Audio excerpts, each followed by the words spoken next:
恭喜魚島！台南終於破蛋啦！2026年台灣米其林指南衝出黑馬，位於漁光島的餐廳魚島成功摘下1星和綠星。還有米其林為了鼓勵過去12個月內成功開設又具創意概念料理風格的年度開業大獎，很想哭，辛苦大家了，我們會繼續努力。一開始我們來這邊的定位就是覺得想要做一個不一樣的餐廳，被受到這肯定會很開心。以白河蓮子泥打底，鋪上海膽加魚凍，淋上台南的梅子精和醬油。魚島以台灣風土為核心，透過細膩的料理技法與在地食材運用，展現獨特的餐飲文化。空間設計也與本土陶藝家、藝術家合作，讓文化、工藝、美食彼此交織。連菜單的設計，我們請楊世一老師幫我們做了剪紙的設計，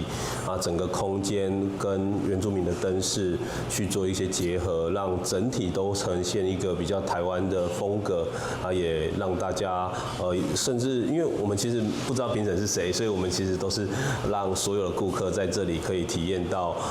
台南或是台灣的美好。餐廳名稱寓意與你一座島，主廚楊博偉希望把台灣這座島嶼的故事濃縮進每一道菜中，約70%食材來自台南在地，實踐從土地到餐桌的理念，一口氣拿下3項大獎，實至名歸。記者周懷台南報道。